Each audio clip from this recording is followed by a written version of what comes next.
নমস্কাৰ সকলোকে আজি নতুন এটা ভিডিঅ' এতিয়া আপোনালোক সবকে আকৌ একবাৰ মোৰ চেনেলত ওয়েলকাম জানিছোঁ আৰু বৰ্তমান যেহেতু শাওনৰ মাহ চলি আছে আৰু শাওনৰ মাহত সবে বিচাৰে যে একবাৰ হ'লেও শিৱ মন্দিৰ এটা দৰ্শন কৰিব বুলি বহুত বেছি ভাল লাগে আৰু আমিও যেহেতু গোটেইকেইটা লগ লাগি আজি ভাবিছোঁ যে শিৱ মন্দিৰ এটা দৰ্শন কৰিম বুলি গতিকে এইটো ভিডিঅ'ত মই সবখিনি দেখাই থাকিম কোনটো মন্দিৰত যাওঁ ক'ত কি কৰোঁ আৰু মন্দিৰটো যেহেতু বহুত বেছি পুৰণি গতিকে আপোনালোকে চাই বহুত বেছি ভাল পাব বুলি ভিডিঅ'টো মই আশা কৰিছোঁ গতিকে স্কিপ নকৰাকৈ ভিডিঅ'টো শেষ গ'লে চাই থাকিব।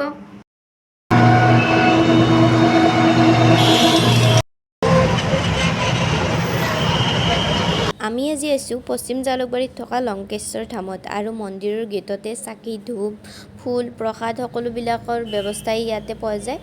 লংকেশ্বৰ মন্দিৰত যাত্ৰা কৰাৰ আগতে প্ৰথমে আমি গণেশ বাবাৰ ইয়াতে এটা মন্দিৰ পাম কাৰণ যিকোনো যাত্ৰা আৰম্ভ কৰাৰ আগতে যিহেতু প্ৰথম পূজনীয় গণেশৰে পূজা কৰা হয় গতিকে আমিও প্ৰথমতে গণেশ মন্দিৰত সেৱা প্ৰাৰ্থনাখিনি কৰি ল'লোঁ আৰু তাৰ ওচৰতে এটা শিৱলিংগ আছে য'ত আপোনালোকে যাত্ৰা কৰাৰ আগতেও পূজা প্ৰাৰ্থনা কৰি ল'ব পাৰিব আৰু ইয়াতে পূজা প্ৰাৰ্থনা কৰাৰ পিছত ইয়াৰ পৰাই আৰম্ভ হ'ব লংকেশ্বৰ ধাম যাত্ৰা আৰু আমিও ইয়াতে পূজা প্ৰাৰ্থনা কৰি পোনপ্ৰথমে হাতত মাহ প্ৰসাদ লৈ এতিয়া যাত্ৰা আৰম্ভ কৰিবলৈ ওলাইছোঁ।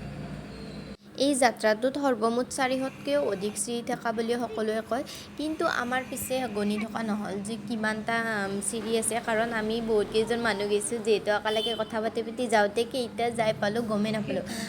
এই যাত্ৰাটো বয়সস্থ মানুহৰ কাৰণে অলপ কঠিন হয় কাৰণ ইয়াত বহুত বেছি চিৰি আছে যিহেতু আৰু বৰষুণ বতৰত চিৰিবিলাক মানে বহুত বেছি পিছল হয় সেইকাৰণে বয়সস্থ মানুহে অলপ মানে কষ্ট পাব পাৰে এই যাত্ৰাটোত হ'লেও মানে মনত ভক্তিভাৱ থাকিলে সকলোবোৰ কৰিব পাৰি হয়নে।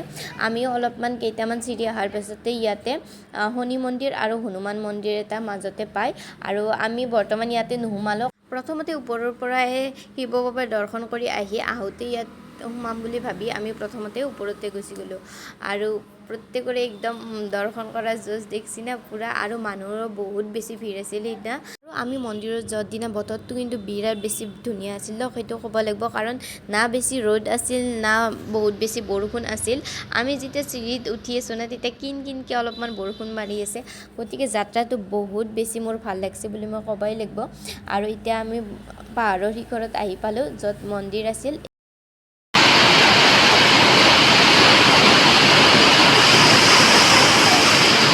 মন্দিৰত আহি পোৱাৰ লগে লগে আমি ইমান ডাঙৰ বৰষুণ একজাক দিছিল যে আমি প্ৰথমতে মন্দিৰত সোমাবই পৰা নাছিলোঁ।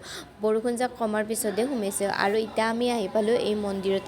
এই মন্দিৰটোৰ জেগাখিনিতে ৰাৱণে এতে বহি কিনে শিৱ বাবাৰ ধ্যানত মগ্ন হৈছিল সেইকাৰণে এই মন্দিৰটো বৰ্তমান ৰাৱণৰ নামেদিয়ে লংকেশ্বৰ হিচাপে জনাজাত হৈছিল। গতিকে মন্দিৰটো মেইনলি শিৱ মন্দিৰে হয় আৰু মন্দিৰৰ ভিতৰত এটা প্ৰকাণ্ড ডাঙৰ শিৱলিংগ আছে যিটো শিৱলিংগতে ৰাৱণেও শিৱ বাবাক ধ্যান কৰিছিল বুলি বিশ্বাস কৰা হয় আৰু মন্দিৰৰ বাহিৰৰ পৰিৱেশটো ইমান বেছি ধুনীয়া দেখিছেনে। ইয়াৰ পৰা একদম ডাইৰেক্ট ব্ৰহ্মপুত্ৰ নদীৰ ভিউটো দেখা যায়। ভিউটো দেখিবৰ কাৰণে মানে বিৰাট বেছি ভাল লাগিছে আৰু আহাতে আমাৰ বৰষুণ যাক অলপমান ডাঙৰ হ'ল গতিকে চিৰিবিলাক বহুত বেছি পিছল হৈছিল হ'লেও এই যাত্ৰাটো কৰি মোৰ বিৰাটেই বেছি ভাল লাগিছে আৰু আমাৰ যিকেইজন ব্যক্তি গৈছিল লগত আমাৰ লগত সকলোৰে এই যাত্ৰাটো বিৰাট বেছি ভাল লাগিছে। হল না লংকেশ্বৰ ধাম যাত্ৰা বাপৰে কেনে লাগিল? ভালে লাগিল কিন্তু অলপমান বৰষুণ দিলা ভালে বৰষুণ দিছি পিছলা আহিছে।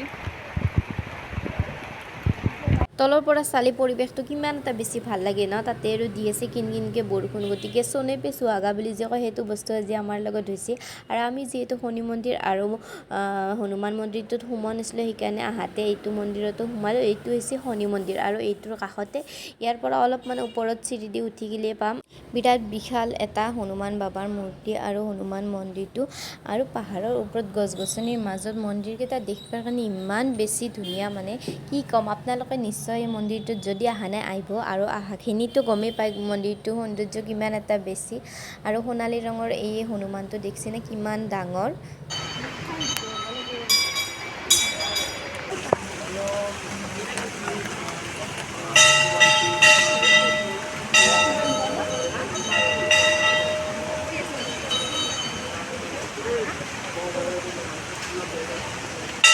মন্দিৰ দৰ্শন কৰি আহি আমি এতিয়া গোটেইকেইটাই গ্ৰীণ বাছত বহি যাই আছোঁ ষ্টেচনৰ ফালে আৰু বাছখনত গোটেই মানুহখিনি আমাৰেই, বেলেগ মানুহ এটাও নাই। আৰু ইতিয়াহে বতৰটো বহুত বেছি ভয়ানক আহিছে নে দেখছি নে কিমান বেছি ক'লাকৈ আহিছে আৰু হৈও আমি ষ্টেচন যাই পোৱাৰ লগে লগে বিৰাট ডাঙৰ বৰষুণ দিছে।